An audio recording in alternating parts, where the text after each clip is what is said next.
아멘. 메시지 2번입니다. 전체 제목을 먼저 선포해 보겠습니다. 교회에 관한 하나님의 경륜에 따라 생활하고 봉사함이라는 전체 제목이죠. 이번 가을 장로 책임형제들을 위한 훈련입니다. 자, 전체 제목에서 네 단어가 중요하다고 했습니다. 자, 교회, 경륜, 생활, 봉사, 이 네 단어가 굉장히 중요한데요. 메시지가 이 네 단어를 통해서 구성이 되고 있어요. 메시지 1번은 하나님의 경륜에 관한 내용입니다. 자, 2번에서 7번까지는 생활과 봉사에 관해서 우리에게 제시를 해주고 있고, 8번과 9번에서는 교회에 관하여, 교회의 기능에 관하여 특별히 우리에게 제시를 해주고 있죠. 자, 2번 메시지 제목은 찬송 받으실 하나님의 영광의 복음. 자, 생활의 방면의 첫 번째 메시지입니다. 자, 메시지 개요를 쭉 보셨으면 아마 특징들을 좀 보셨을 텐데, 영광의 복음이라는 것은 하나님의 경륜과 관련이 있습니다. 그래서 하나님의 경륜의 복음이라고도 말할 수 있고요. 또 새 창조의 그러한 산출이 관련되어 있기 때문에 새 창조의 복음이라고도 이야기할 수 있습니다.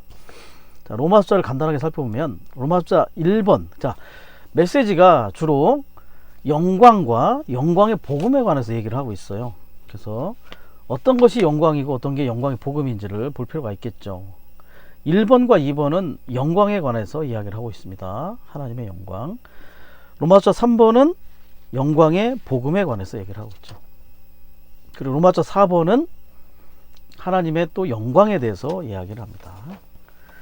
그리고 로마 숫자 5번은 영광의 복음에 관해서, 그리고 로마 숫자 6번도 영광의 복음에 관해서 이야기를 하고 있습니다. 그래서 이번 메시지 안에서는 하나님의 영광이 무엇인가, 그리고 하나님의 영광의 복음이란 또 무엇인가, 이 두 가지의 어떠한 상황을 놓고 생각해보고 고려해보고 기도해보는 것이 중요하다고 보겠죠. 자, 1번과 2번은 자, 영광이라고 얘기했는데, 1번은 하나님의 영광은 하나님의 속성이다. 속성 그리고 표현에 관해서 영광과 연관점을 보고 있습니다. 그리고 로마서 2번에서는 이 하나님의 영광이 하나님의 경륜과 관련이 있다는 것을 보여주고 있죠.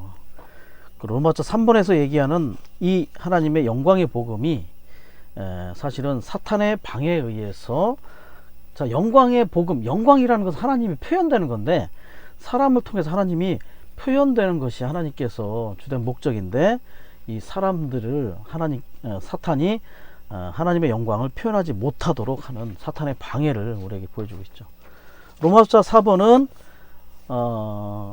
사람이 영광스럽게 되게 하기 위해서 하나님께서 특별히 그리스도를 영광의 과정 안에 이렇게 두셨음을 보여주고 있습니다. 그래서 육체대심과 인간생활, 십자가의 죽음, 부활, 승천, 다시 오심과 연관된 그리스도께서 영광의 과정을 통하여 우리 사람이 영광의 그러한 노정 안에 들어가도록 그렇게 하신 것을 보여주고 있는 거죠. 로마서 5번은 그러한 그리스도의 영광의 과정을 통하여 그분이 이제 복음으로서 우리에게 복음의 빛으로 제시될 때, 우리가 그 복음을 통하여 영광스럽게 되는 부분을 이야기를 해주고 있습니다. 그리고 로마서 6번은 사역이죠. 사역. 우리가 영광의 복음, 영광의 빛을 통하여 우리가 영광스럽게 되었다면, 이제 이 영광을 다른 이들이 알도록 영광의 복음을 다른 이들에게 전파하는, 다른 이들에게 영광의 복음을 비추어내는 그러한 복음 전파의 이야기를, 사역의 방면을 우리에게 제시해 주고 있다고 볼 수 있겠죠. 자, 다시 로마서 1번으로 넘어갑니다. 영광은 하나님의 속성이다. 영광은 하나님의 표현, 곧 찬란하게 표현되신 하나님이다. 영광이란 말은 그냥 하나님의 표현되신 하나님, 이러면 간단하게 정의가 됩니다. 그런데 여기에 하나가 더 추가가 됐죠. 하나님의 속성이다. 그래서 이 속성이란 말은 영어로 attribute라는 단어를 사용하는데, 속자는 무리속자라고 합니다. 한자로 무리속이라고 사용을 하고요. 속성이라는 것은 사실 본성에서 파생된 것을 이야기해요. 그래서 하나님의 본성이 세 가지가 있죠. 하나님의 본성 세 가지 기억나시죠? 영, 사랑, 빛입니다. 영은 위격의 본성이고 사랑은 본질의 본성이라고 하고 빛은 표현의 본성이라고 하죠. 자, 이것에 의해서 파생된 속성이 주되게 네 가지가 있죠. 사랑, 빛, 거룩, 의. 네, 기억나실 겁니다. 자, 영광이 하나님의 속성이라고 했는데 특별히 네 가지의 속성 중에 사랑, 빛, 거룩, 의 중에 영광과 연관된 것은 무엇이겠습니까? 바로 빛이죠. 빛이라는 속성이 이 하나님의 영광과 아주 관련이 많은 것입니다. 그렇다면 질문을 드려볼까요? 메시지 1번에서는 어떤 속성을 많이 강조했습니까? 이 네 가지 속성 중에 기억이 나실런지 모르겠지만 로마서 3번에 우리가 거룩하게 됨의 방면, 그분이 말씀에 씻는 물을 통해서 우리를 거룩하게 하시는 방면을 많이 이야기를 했죠. 그래서 1번 메시지는 주로 거룩이라는 속성을 우리에게 많이 제시를 해 주셨습니다. 그래서 영광은 하나님의 속성이라는 건 특별히 4개의 속성 중에 빛과 연관성이 많다는 것을 좀 볼 필요가 있고요. 자, 로마서 2번은 하나님의 영광은 하나님의 경륜과 내재적으로 관련이 되어 있다. 경륜은 무엇입니까? 하나님께서 인화되시고 그 인화되신 목적은 우리를 신화되게 하기 위한 것임을 볼 수가 있습니다. 그래서 결과적으로는 하나님이 표현되는 거죠. 인화를 통하여 우리를 신화되게 하셔서 그분의 영광이 우리 사람을 통하여 표현되게 하시는 것이 하나님의 경륜인데, 그래서 하나님의 영광과 하나님의 경륜이 상호 연결되어 있다는 것을 우리가 알 수 있게 되는 것입니다. A번, 삼일 하나님은 영광의 하나님이시다. 영광의 근원이 바로 삼일 하나님이신 걸 이야기하고 있습니다. 자, B번과 C번은 이제 이 하나님의 영광, 이 영광이 사람을 향하여 확대되는 방면을 보여주고 있죠. 창조를 통하여 사람은 영광 안에 계신 하나님을 표현하도록 하나님의 형상대로 하나님에 의해 창조되었다. 자, 우리는 표현을 위해서 창조가 되었다고 말합니다. 창세기 1장 26절은 하나님께서 그분의 형상을 따라 모양대로 사람을 창조하셨다고 얘기하죠. 그래서 특별히 형상을 따라 창조되었다는 것은 그분을 닮고 그분을 표현하도록 제사장이 되도록 창조하신 거고요. 28절에서 다스리라고 얘기한 것은 그분을 대표하라고 이야기를 한 것이죠. 그렇기 때문에 왕의 직분을 위해서, 그래서 하나님께서 사람을 창조하신 목적은 표현과 대표, 표현은 제사장, 대표는 왕.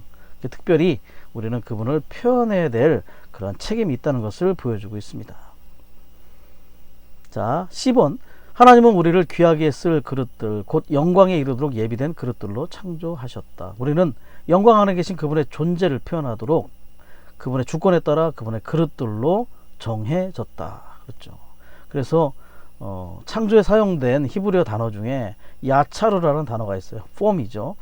한 덩이의 흙으로 어떠한 그릇의 형태를 만들어서 그 그릇이 하나님을 담을 수 있는 그러한 그릇으로 창조되었다는 것.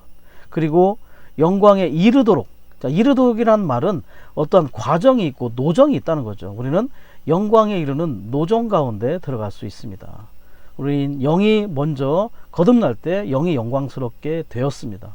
그리고 우리의 혼이 변화되는 과정 안에 있죠. 그래서 우리의 혼은 지금 영광스럽게 되고 있고, 결과적으로 우리 몸이 구속될 때 우리의 몸이 영광스럽게 됨의 단계 안에서 우리가 완전하게 하나님의 영광 안에 들어가는 것을 볼 수 있죠. 그래서 우리는 단계별로 계속 노정이 있습니다. 한 단계의 영광에서 다음 단계의 영광 안으로 계속 영광의 노정 안에 들어가고 있죠.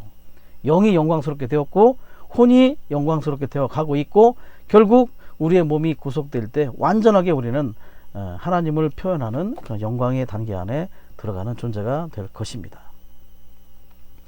그래서 우리가 예전에 영화롭게 함이라는 그 용어가 있었고, 현재는 영광스럽게 됨이라는 용어를 많이 쓰는데, 두 용어의 차이점은 그겁니다. 영화롭게 됨은 결과만 얘기하죠. 그냥 영화롭게 되었다. 꽃이 씨앗이 뿌려져서 자라고 그 꽃이 핀 상태만은 보는 것은 영화롭게 됨인데, 씨앗이 뿌려지고 비바람을 맞고 싹이 나고 이렇게 자라고 결과적으로 마지막에 그러한 영광스럽게 됨의 단계 안에 들어간 것은 하나의 노정과 단계, 그런 과정이 있었다는 것은 영광스럽게 되었다라는 단어로 표현이 된다는 거죠. 그래서 우리는 이러한 과정에 이르도록, 영광에 이르도록 이렇게 창조된 존재들이다. 그리고 미리 정하셨다는 것은 이렇게 영원 과거에 창세전에 미리 정해졌을 뿐만 아니라 이렇게 운명 지어졌다는 거죠. 우리는 하나님의 영광에 이르도록 운명 지어진 존재들이라는 걸 깨달을 필요가 있습니다. 그리고 D번, 그리스도의 영광의 복음을 통해 하나님은 그분의 영원한 영광에 의해 그분의 영원한 영광 안으로 우리를 부르셨다. 시간 안에서 이제 복음을 통해서 우리를 개인적으로 부르실 뿐만 아니라 그러한 자들이 결국은 교회가 되는 것이죠. 단체적인 한 무리, 에클레시아라는 단어 안에 우리는 부르심 받아 나온 무리라는 그러한 의미가 포함되어 있습니다. 그래서 우리는 부르심 받았죠. 우리는 모두 하나님의 부름을 받음으로 영광의 복음 안에서 우리는 지금 영광의 단계 안에 있는 자들이 되고 있는 것이죠. 아브라함이 우리의 그 믿음의 조상으로서 부르심 받은 족속이었습니다. 하나님께서는 피조된 족속을 포기하시고 부르심 받은 족속인 아브라함을 통하여 새로운 경륜을 시작하셨는데 그때 영광의 하나님께서 아브라함에게 나타나셨어요. 이 하나님의 영광이 아브라함을 매혹해서 결과적으로 그에게 강한 확신을 가지게 했고요. 하나님을 귀하게 여기기 시작하는 그러한 단계 안에 들어가게 했다는 거죠. 그래서 결과적으로 영광의 하나님이 그에게 나타났다는 것은 그가 영광 안에 이끌려서 영광의 도정을 가게 된 그러한 실제를 보여주게 되는 것입니다. 자, 로마서 3번은 이제 사탄의 방해죠.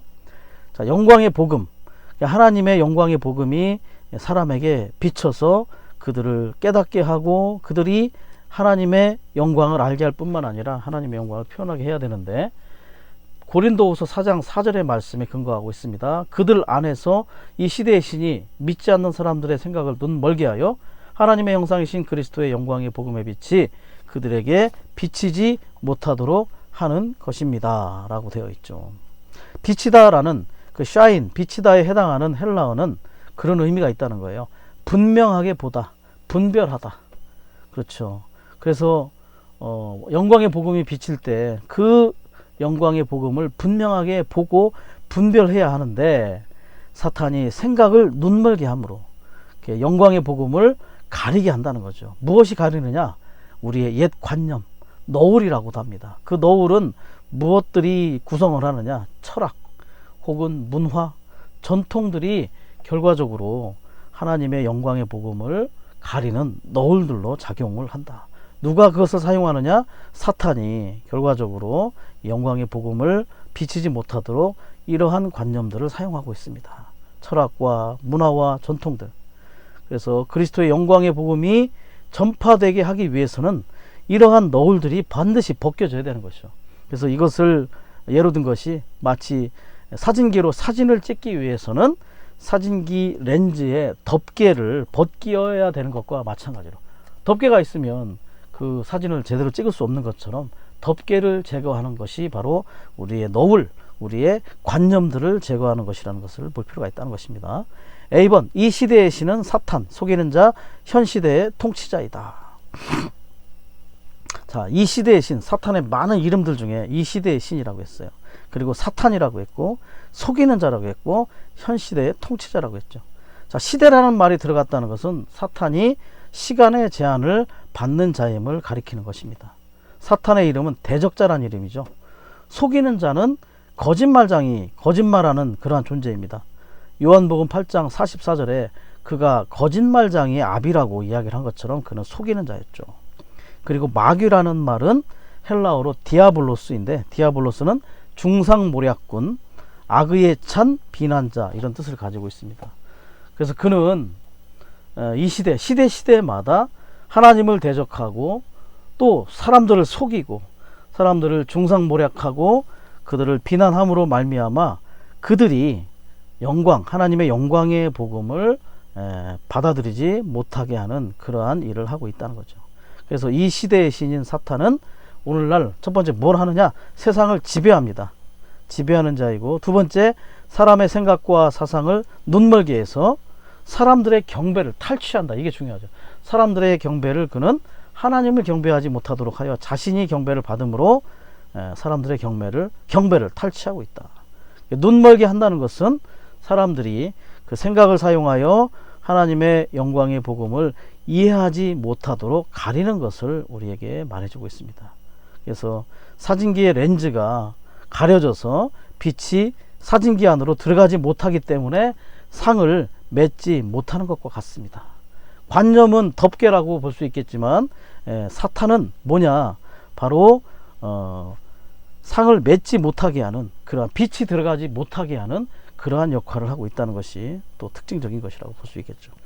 사탄 마귀는 그의 왕국에 더해 자신의 종교를 갖고 있다. 그는 이 세상의 통치자일 뿐 아니라 이 시대의 신이다. 자, 그리고 이번 이 시대, 이 세상의 통치자는 사탄이 사람들을 통치하는 것을 가리키고, 이 시대의 신은 사탄이 오늘날 사람들에게 경배를 받는 것을 가리킨다. 그래서 그는 사람들을 통치할 뿐만 아니라 사람들의 생각을 사로잡아서 그들로 하여금 하나님에게서 비추어지는 영광의 복음이 빛이 들어오지 못하게 해서 그 경배를 자신이 탈취하고 있다는 것을 알 필요가 있습니다. 비슷한 구절이 로마서 12장 2절에 있죠. 잘 아시는 구절입니다. 여러분은 이 시대를 본받지 마십시오, 따르지 마십시오 라고 하고 있죠. 생각이 새롭게 됨으로 변화를 받아 하나님의 뜻이 무엇인지를 분별하라고 얘기하는데, 이 시대를 따르지 말라는 것은 이 시대의 유행을 따르지 말라는 말이죠. 사람들이 유행을 따라, 그 시대의 유행을 따라갈 때 그 시대마다 그 유행 안에서 사탄이, 이 세상 신이 경배를 받고 있다는 것을 우리는 깨달을 필요가 있다. 그는 우리의 경배를 탈취하는 자입니다. 3번, 미개하던 높은 문화 수준을 가졌던 오늘날 거의 모든 사람이 이 시대의 신에 의해 눈멀어 있다. 눈멀어 있다는 거죠. 생각이 열려 있고 빛이 들어오지 않는다는 것을 말해주고 있죠. 눈이 멀었기 때문에 볼 수가 없습니다. 마태복음 15장 14절에 그런 말씀이 있죠. 소경이 소경을 인도하면 함께 구덩이에 빠진다. 눈멀어 있기 때문에 소경입니다. 다. 그렇기 때문에 이러한 종교와 문화와 전통들, 이 너울들, 그리고 사탄이 빛을 비추지 못하게 하는 이 세상신의 방해로 인하여 소경이 소경을 구덩이 속에 빠지는, 하나님의 복음의 그 영광 안으로 우리가 인도되지 못하는 그러한 실정에 있다는 것이죠. B번, 우리가 우리의 관념을 버리고 우리의 마음을 주님께 돌이킨다면 너울들이 벗어지고 이 시대의 신은 우리 존재 안에서 어떤 입지도 얻지 못하며 하나님의 영광의 복음이 우리 마음속에 빛을 비출 것이다. 이렇게 된다면 살아있는 인격에 대한 계시가 임하게 돼요. 빛이 있다는 것은 계시가 있는 것이거든요. 그렇기 때문에 우리가 우리의 너울이 벗겨지고 주님께 우리의 마음이 돌아간다면 우리는 계시가 임하게 됩니다. 살아계신 그리스도에 대한 계시가 우리에게 임하게 되어 우리 안에 빛이 있게 되고 우리는 하나님의 영광의 복음에 빛비춤을 얻게 되는 거죠. 관념이라는 것은 한자어로 보면 관념이 볼 관자에다가 생각 염자를 사용해요. 생각을 보는 것이 관념이에요. 그런데 문제는 이 생각을 보는 어떠한 것이 고정되고 고착화되는 것이 위험한 것입니다. 어떤 프레임이 씌워지는 거죠. 융통성 없는 그러한 관념이 있을 때 그것은 정말 그곳에 빛 비추기가 너무나 어려운 어떤 견고한 진을 형성하기 때문에 우리는 정말 이 관념이 고정관념이 되지 않도록 융통성 있는 관념이 되도록 우리가 계속해서 우리의 생각을 돌이킬 필요가 있죠. 그래서 우리는 정말 그렇게 기도할 필요가 있는 것 같습니다. 우리가 정말 기도를 하는 복음 대상자들을 향하여 그들의 생각이 정말 굳어지지 않고 정말 고기와 같이 부드러짐 말미암아 하나님의 빛과 말씀을 받아들여질 수 있도록 생각을 만지시기를 우리는 기도할 필요가 있는 것 같습니다. 자, 우리에게는 너울을 벗은 얼굴이 너무나 중요하죠. 너울을 벗은 얼굴. 이것은 열린 생각과 같은 것입니다. 그래서 고린도후서 3장 18절에서 말하는 너울을 벗은 얼굴은 고린도후서 4장 4절에서 말하는 열린 생각과 동일한 것입니다. 그렇기 때문에 빛이 우리 안으로 비치게 될 때 우리는 그리스도의 형상을 우리 안에 가져오게 되는데, 이 그리스도의 형상인 광채가 어디를 통해서 들어오냐면 생각을 통해서 영 안으로 비치기 때문에 이 생각이 중요한 통로가 되는 것입니다. 그래서 우리가 이 생각이 열려야 되고, 특별히 우리가 너울을 벗은 얼굴을 가져야 된다는 것이 바로 생각이 중요하기 때문이죠. 그래서 우리는 너울을 벗어서 고정관념을 없애야 하고, 우리의 생각이 유연해짐으로 말미암아 열린 생각을 가짐으로 그리스도의 그 영광의 복음의 광채가 생각 안으로 비치고 생각이 통로가 되어 영혼에 비치게 되는 그러한 실제를 체험하게 될 필요가 있다. 그래서 뭐라고 얘기했냐면 우리의 영은 필름에 비유된다. 그래서 빛이 우리의 열린 생각을 통해서 우리 안으로 들어올 때 하나님의 형상이신 그리스도를 우리 안으로 가져오게 된다는 거죠. 이것이 바로 영적인 하늘에 속한 사진술이라고 강조를 하셨습니다. 그래서 우리는 우리의 영인 필름, 그 필름 안에 하나님의 복음의 광채이신 그리스도의 형상이 새겨질 수 있도록 덮개인 그 관념, 고정관념, 너울을 우리가 제거할 뿐만 아니라 정말 사탄의 방해 공작을 우리가 묶음으로 말미암아 생각 안에 복음의 영광의 방채가 비추어서 영안으로까지 도달되는 실제가 나타나게 할 필요가 있다는 것을 다시 한번 보기 원합니다. 자, 로마서 4번은 이제 신화를 위한 인화의 과정을 거치신 그리스도를 우리에게 제시를 해주고 있습니다. 그분의 인성이 영광스럽게 되실 필요가 있었어요. 그 목적은 우리로 하여금 우리 인성을 가진 사람들이 신화되어 하나님의 영광에 참여하고 하나님의 영광을 표현하게 하기 위한 것을 우리가 볼 수 있는 거죠. 그래서 이러한 그 영광의 과정을 거치셨다. 그 과정이 뭐냐? 육체되심. A번, B번, A번, B번이 육체되심이죠. 그리고 B번은 이제 인간 생활. 그리고 C번은 죽음. D번은 부활. E번은 승천. 그리고 F번은 이제 사람의 아들로서 다시 오시는 그리스도. 6번은 이제 최종 완결인 새 예루살렘. 자, 이러한 과정들 안에서 그분은 영광에 이르는 과정이 그분 안에 참여하게 되었고 그 결과 우리로 하여금 영광의 노정에 이르게 되었다는 것을 볼 필요가 있는 거죠. 자, A번입니다. 자, 육체되심입니다. 말씀께서 육체가 되셨는데 그 육체되심 안에 그분의 신성한 영광이 인성의 껍질 속에 감추어져 있었다. 예. 자, 예수님은 이사야가 말한 것처럼 매력적인 모습이나 주목할 만한 위엄 그리고 사모할 만한 풍채가 없으셨어요. 사람들에게 버림을 받으셨죠. 그렇지만 그러한 사람 안에 하나님의 신성한 영광이 감추어져 있었다는 것이 너무나 중요한 것입니다. 그분은 정말 비밀한 분입니다. 그분의 외모는 보잘것없었지만 그 인성 안에 신성한 하나님의 그 영광이 감춰져 있었다는 것이 너무나 놀랍죠. 그분은 사람을 외모로 판단할 수 없다는 것을 강조하셨습니다. 우리도 우리의 인성은 어떨지 모르지만 우리 안에 신성한 영광을 지금 소유하고 그 영광이 우리를 통해서 지금 나타나고 있는 그러한 존재들이죠. 자, 관련 구절 마태복음 17장 2절에서 그분이 변형의 산에서 변형되셨을 때 그분의 얼굴이 해처럼 그리고 옷이 빛과 같이 희어졌다는 말을 하고 있습니다. 그때 잠깐 제자들에게 그 영광의 모습을 보여주신 것을 우리가 알 수가 있는 거죠. 자, B번, 주 예수님은 그분의 생활과 일에서 자신의 영광을 구하지 않으시고 자신을 보내신 분의 영광을 구하셨다. 그분의 태도입니다. 자신의 영광을 나타내 보이려 하지 않으셨고요. 빌립보서 2장에서 말하는 것처럼 하나님과 동등하신 분이지만 그 동등됨을 붙잡고 놓지 말아야 할 보배로 여기지 않는 태도를 가지셨다. 그래서 그분은 보내신 분의 영광을 위해서 이 땅에서 사신 분이셨습니다. 그것이 우리에게 합당한 그런 인성의 본이고 인간 미덕에 합당한 본이 된다는 것을 우리가 알 수 있는 거죠. 자, C번, 그리스도의 신성한 영광은 그분의 죽음에 의해 그분의 인성의 껍질이 깨짐으로 해방되었다. 마치 하나의 씨앗이 땅속에 심겨져서 그 생명이 밖에 껍질을 뚫고 해방되는 것처럼 그분은 죽음을 통하여 이 육체를 깨뜨리셨고 그리고 그 인성의 껍질이 깨짐으로 말미암아 그분의 신성한 영광이 해방되셨습니다. 해방되셨을 뿐만 아니라 D번, 그리스도는 그분의 부활에 의해 영광스럽게 되셨다. 그분의 인성이 이제 영광스럽게 되신 그 단계 안에 들어간 거죠. 그리고 2번은 승천 안에서 영광스럽게 되셨다. 주님은 강을 건너, 참 이것이 인상적이었어요. 강을 건넜다는 거죠. 하나님의 영광 안으로 들어간 사람의 본이시다. 그분은 하나님의 영광 안에서 영광과 존귀로 관을 쓰셨다. 부활에 의해 영광스럽게 되셨어요. 부활이라는 수단을 통해서 그분의 존재가 인성이 영광스럽게 되었을 뿐만 아니라 이제 승천 안에서라는 말은 영역과 위치를 얘기하죠. 이제 그분의 영역과 위치는 영광스러움의 단계 안에 있게 되었고 이것은 마치 강을 건넜다는 것과 같은 표현. 예. 이제 완전히 영광 안으로 들어갔다는 것을 보여주고 있는 것이죠. 그리고 영광과 존귀로 관을 쓰셨다. 관이라는 것은 왕관을 얘기합니다.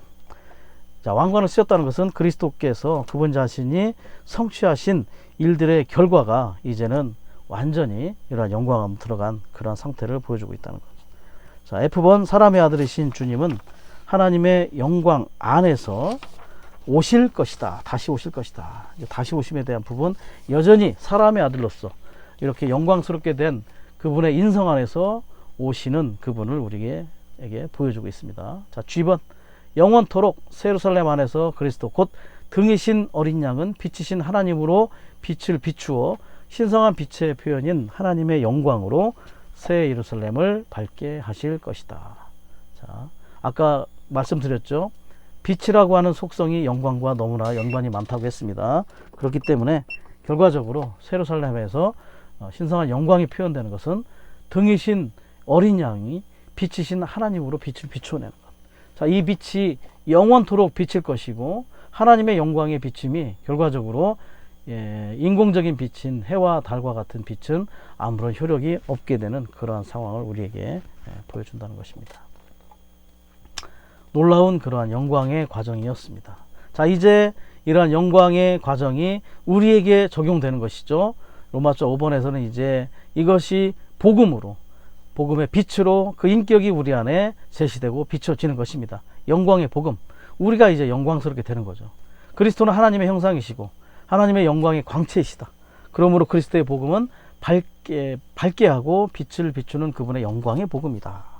영광의 복음이라는 단어가 아주 참 인상적인 단어입니다. 자, 그리고 광채라는 단어가 있죠. 자, 히브리서 1장 3절을 보시면 그리스도께서 하나님의 영광의 광채라고 말합니다. 자, 이것은 뭘 얘기하냐면 우리가 하나님을 직접 볼 수는 없어요. 하나님을 직접 볼 수는 없지만 하나님의 영광의 광채이신 그리스도를 통해서 하나님을 보게 된다. 광채라는 것은 뭔가 가시적인 걸 우리에게 제시를 해주는 겁니다. 그분이 사람으로서 어떤 형상을 체현하시고 그러므로 말미암아 우리가 하나님을 보게 되는 것과 같은 것이라는 걸 볼 수 있는데, 이것은 마치요 우리가 태양 자체를 직접 볼 수는 없죠. 그렇지만 태양의 광채를 통해서 태양에서 파생된 빛과 많은 색들을 보는 것과 같은 것입니다. 그래서 우리가 보고 있는 모든 색들은 다 태양에서 비추어지는 그런 가시광선에 의해서 나타나는 것이죠. 그런 거기 때문에 그것을 태양의 광채라고 얘기하는 겁니다. 우리는 태양을 직접 볼 수 없고 태양이 우리에게 주는 광채를 통해서 태양의 어떠함을 인식하고 보게 되는 것처럼 그리스도를 통하여, 하나님의 영광의 광채이신 그리스도를 통하여 그가 가시적으로 우리에게 보여주는 모든 것들을 통해 우리는 하나님의 영광을 보게 되는 것, 그것이 바로 하나님의 영광의 광채라고 말하는 것이죠. 자, 그래서 그 영광의 광채가 결국은 그리스도의 복음이고요. 영광의 복음, 그 영광의 복음이라는 것은 뭐냐, 빛을 비추기 때문에 영광의 복음이라고 말을 하는 거죠. 자, 여기서 밝게 하다, 그리스도의 복음은 밝게 한다고 하죠. 밝게 한다는 것, 우리를 밝게 하고 있습니다. 우리가 거듭났을 때 우리가 영 안에서 영광스럽게 되었고 우리는 혼 안에서 계속 우리는 변화됨으로 영광스럽게 됨의 단계 안에 들어가고 있죠. 그래서 우리 안에 빛남이 우리의 생활 안에 있어야 된다는 거죠. 영광의 빛이 우리 안에서 계속 표현될 필요가 있습니다. 행동에 있어서도 우리는 빛남의 표현이 있어야 됩니다. 집 안에서도 밖에서도 하나님의 영광의 표현의 일부가 되어야 할 필요가 있습니다. 이것이 영광의 복음이고 이것이 영광의 표현인 것이죠. 형제님이 이 부분을 많이 강조하셨어요. 또 마태복음 5장에서 말하는 것처럼 산 위에 빛나는 등잔대가 되어야 한다. 생활의 필요에 따라 그런 염려나 근심 등에 밀려서 등불을 켜서 말 아래 두어서는 안 된다. 그 말이라는 것이 그 양식을 다는 그 재는 단위잖아요. 말 아래 이 등불을 두어서는 안 되고 등잔대 위에 둠으로써 집안의 모든 이들을 비추어내야 한다. 우리의 생활의 염려, 그런 근심, 그런 것들에 의해서 이 빛이 사그라들어서는 안 된다는 것을 다시 한번 우리에게 보여주고 있는 것이겠죠.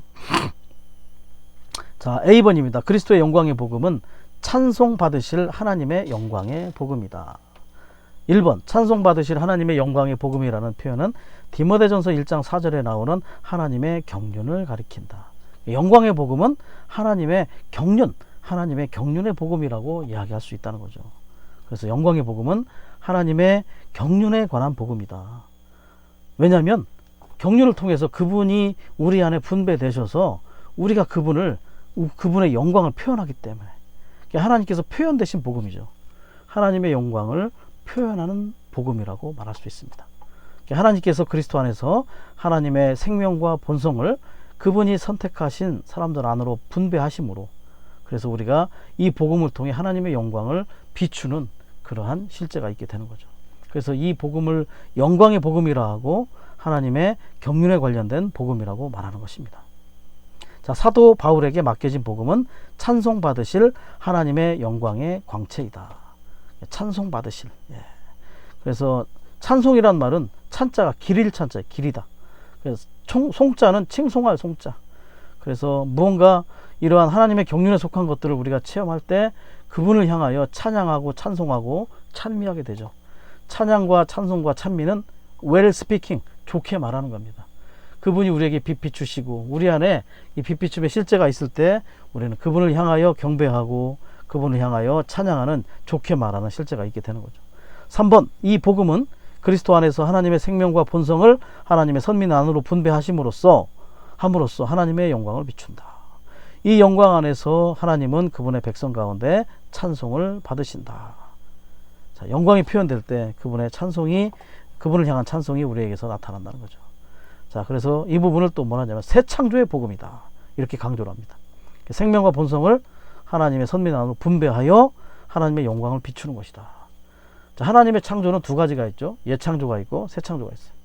예창조라는 것은 외적으로 어둠 가운데서 하나님의 외적인 빛 비춤을 통해서 일어난 것이죠. 그래서 외적으로 어떤 하나님의 빛이 임했을 때 예창조가 일어난 그러한 현상이라면, 새창조는 외적인 것이 아니라 우리의 마음속에, 우리의 내적으로, 우리의 내적 안으로 그 하나님이 빛 비추심을 통해서 일어나는 것이 바로 새창조죠.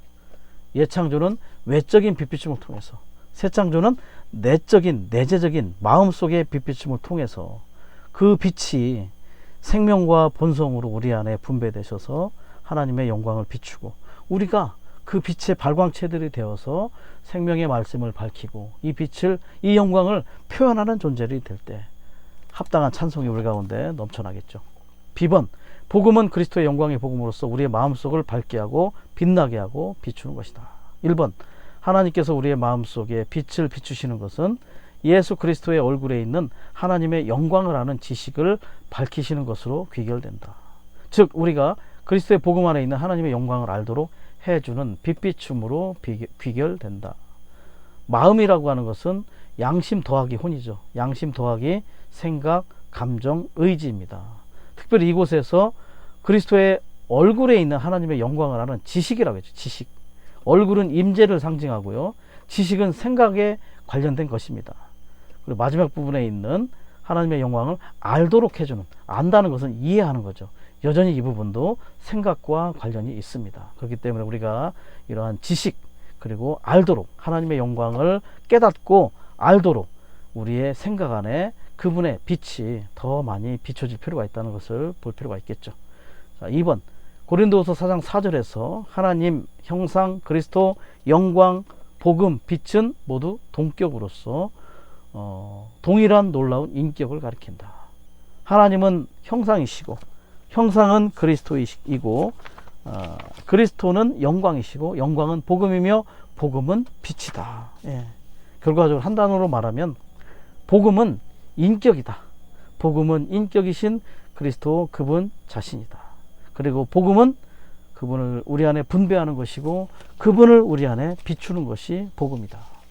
복음 안에서 우리는 신성한 생명과 본성이 우리 안에 분배될 뿐만 아니라 영광의 그러한 광채가 우리 안으로, 생각을 통해 영 안으로 비춰지는 것을 우리가 알 필요가 있다는 것입니다.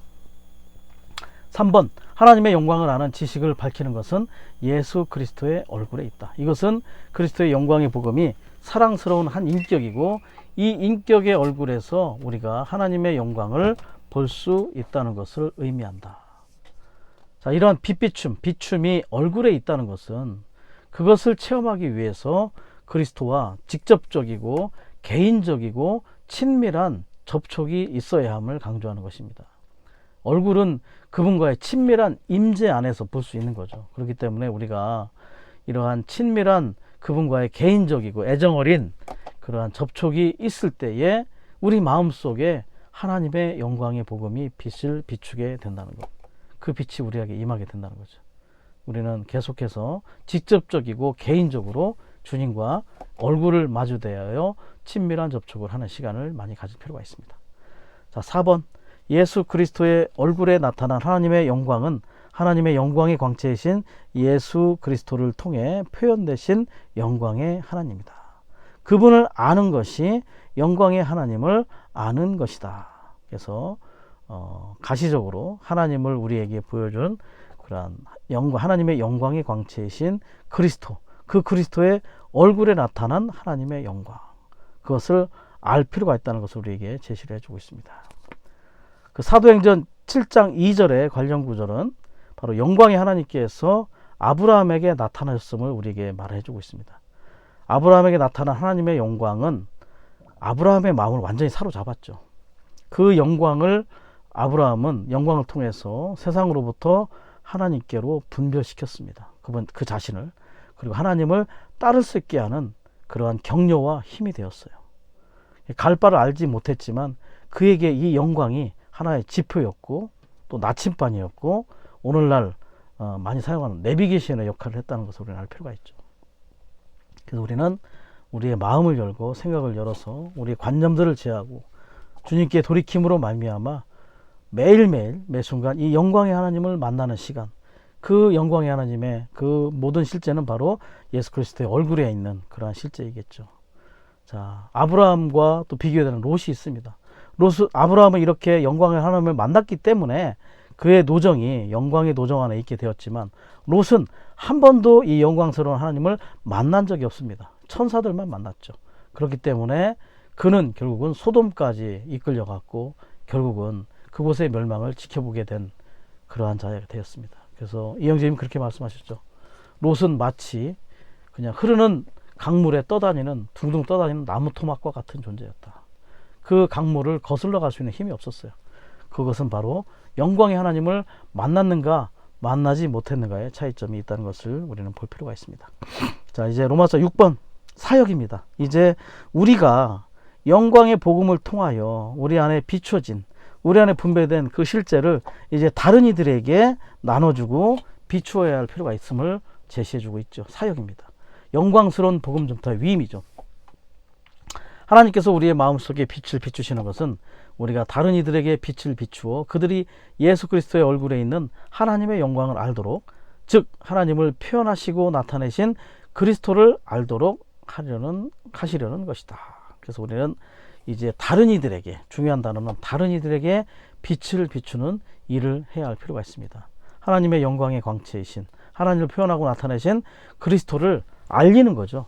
영광의 광채이신 그리스도를 그들 안으로 알게 해서 그들의 생각을 열게 하고 그 생각을 통하여 영광의 복음의 빛이 들어가게 해서 영 안으로 들어가서 영을 거듭나게 하고 또 혼을 변화시키고 그들의 몸을 구속하여 완전히 영광스러운 단계 안에 들어가도록 우리는 계속해서 이러한 복음을, 이러한 사역을 하는 자들이 될 필요가 있습니다.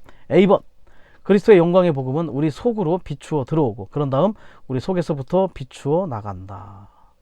자, 그리스도의 광경이 우리 안에 새겨질 때 우리는 그 광경의 증인이 된다고 합니다. 증인.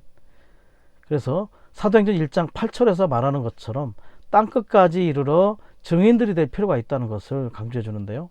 복음의 일은 바로 증인들의 일이다. 복음을 증거한다고 얘기하죠.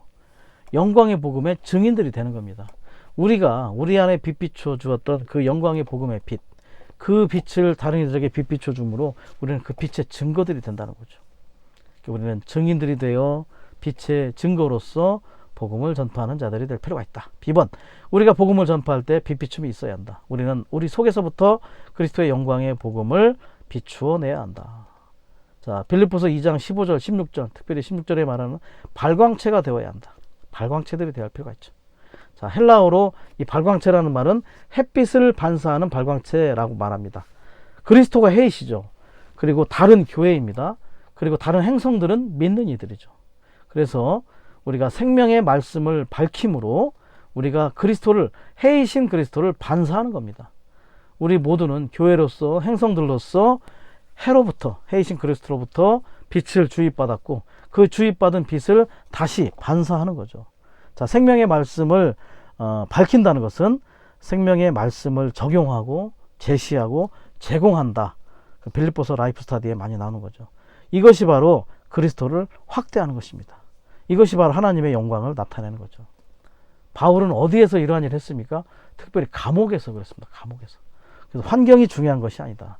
우리는 어떠한 환경에서든지 우리는 이렇게 빛이신 그리스도, 하나님의 영광을 반사해내는 그러한 존재가 될 필요가 있다. 어디서든지 우리는 발광체가 될 수 있어요.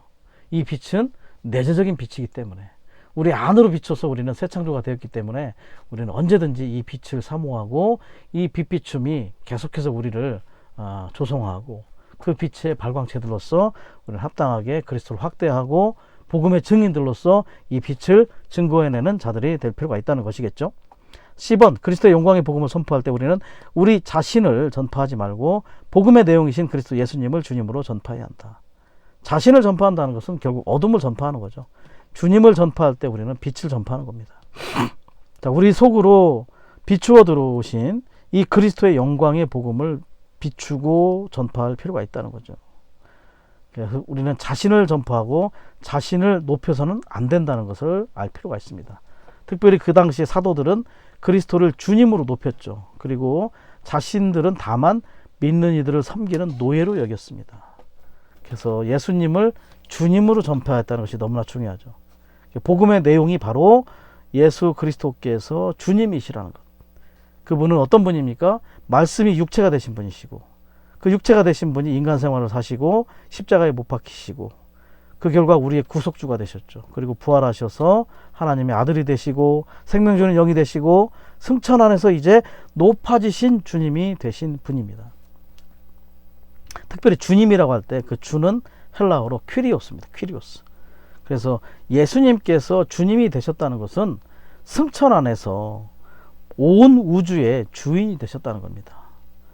다시 말하면 만왕의 왕이 되시고 만주의 주가 되시고 온 우주를 통치하시는 강력한 권위를 소유하신 분이 되셨음을 우리가 알 필요가 있다. 그래서 이 땅에서 모든 질고와 고통을 당하셨지만 그분은 과정을 거치시고 완결되시고 비로소 승천하심으로 말미암아 주가 되셔서 그 예수가 주이심을 우리는 복음을 통해서 전달함으로 말미암아 그것이 복음의 주된 내용이 될 필요가 있다는 것을 다시 한번 볼 필요가 있습니다. 자, 우리의 빛비춤을 통해 그리스도의 영광의 복음을 받아들인 사람들은 그들 안으로 분배되신 그리스도를 귀중한 보물로 소유할 것이다. 그러면 우리처럼 그들도 값을 헤아릴 수 없는 이 보물을 담은 질그릇들이 될 것이다. 그래서 로마서 2번이었나요? 우리가 영광에 이르도록 예비된 그릇들로 창조되었다고 얘기했죠. 이 그릇 안에 결과적으로 이 분배되신 그리스도, 영광의 복음의 광채이신 그리스도가 우리 안으로 들어올 때 그 그리스도가 우리에게 귀중한 보물이 될 뿐만 아니라 우리가 복음을 증거하여 다른 이들에게 빛 비추어낸, 우리가 전한 복음을 통해 그들이 받아들인 그 그리스도가 귀한 보물로서 그 그릇에 담겨있는 존재들이 될 것이라는 걸 우리에게 보여주고 있습니다. 우리는 영광을 담는 그릇들, 영광에 이르는 노정들에 있는 그릇들, 결과적으로 우리의 온 존재가 영광스럽게 될 그러한 운명을 가진 자들이라는 것을 우리는 다시 한번 보기를 원합니다. 자, 마지막으로 복음에 대한 부담입니다. 빌립보서 1장 27절은 그리스도의 복음에 합당하게 생활하십시오 라고 바울이 권면하죠. 또 마태복음 5장에서는 우리가 세상에 비치고 우리는 빛을 사람들 앞에, 사람들 안으로 비추어야 한다고 말을 하고 있습니다. 우리는 빛으로 충만한 사람들이 되어야 되겠죠. 빛으로 충만해서 사람들을 비추고 사람들 안으로 그리스도의 영광의 광채를 비추어 낼 필요가 있습니다. 이것은 아까도 제시해 드린 것처럼 빌립보서 2장에서 말하는 발광체와 같은 것입니다. 우리가 하나님의 영광의 복음, 또 하나님의 경륜의 복음, 새 창조의 복음을 전파하기 위해서는 우리는 지금 제시하는 5가지 항목을 관심할 필요가 있습니다. 이것은 복음 안에 있는 능력이, 하나님의 능력이 우리 안에서 나타나게 하기 위한 것이죠. 첫 번째, 우리는 하나님께 올바라야 합니다. 하나님께 올바른 사람. 양심의 꺼리낌이 없어야 되죠. 양심의 꺼리낌이 없어야만 우리 안에 빛이 비춰질 수 있습니다. 두 번째, 사람에게 올바라야 됩니다. 그래서 하나님께 올바르고 사람에게 올바른 것, 이것은 항상 의로운 생활을 해야 될 필요가 있다는 것을 말하는 것이죠. 의라는 속성이 우리 가운데 있어야 합니다. 세 번째는 기도에 꾸준히 힘쓰는 겁니다.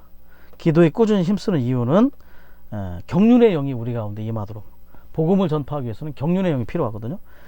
경륜의 영을 통한 경륜적인 능력, 복음의 충격력을 얻기 위해서 우리는 꾸준히 기도할 필요가 있다. 이러한 생활을 한다면 우리는 네 번째, 사람들을 접촉하러 나가야 된다. 이러한 기초 위에서 사람들을 접촉할 필요가 있는 거죠. 그리고 다섯 번째는 사람들을 우리의 가정으로 초대할 수 있다. 자, 사람들을 접촉하고 사람들을 우리 안에 우리의 가정으로 초대하는 것, 이것이 바로 봉사이고 사역입니다. 그래서 세 가지의 그런 생활, 하나님께 올바르고 사람에게 올바른 의로운 생활, 그리고 기도에 꾸준히 힘쓰는 생활을 통해서 우리의 영이 예비된다면 우리는 사람들을 접촉할 수 있고 사람들을 우리의 가정으로 초대하여 합당한 관계를 맺음으로 그들 안으로 빛을 비출 수 있는 그런 토대를 마련하게 되겠죠. 결과적으로 우리는 이러한 복음이 우리를 통하여 증거될 수 있도록 계속해서 그분의 임재, 그분의 얼굴 앞에 나아가 그분으로부터 빛의 비춤, 또 그분의 얼굴에 있는 영광에 관한 그러한 지식을 계속해서 분배받음으로 말미암아 우리의 생각이 더 열리고 우리의 관념이 제거되고 결과적으로 이 복음의 빛, 영광의 광채가 우리 안에 비출 뿐만 아니라 그 빛이 다른 이들을 향하여 증거되고 복음으로 나타나는 그러한 사역이 우리 가운데 나타나기를 우리가 또 소망해 봅니다. 이것이 바로 하나님의 경륜과 하나님의 영광이 연결되는 그러한 실제임을 이 메시지를 통하여 우리가 볼 수 있음을 감사합니다. 주님을 찬양합니다. 아멘.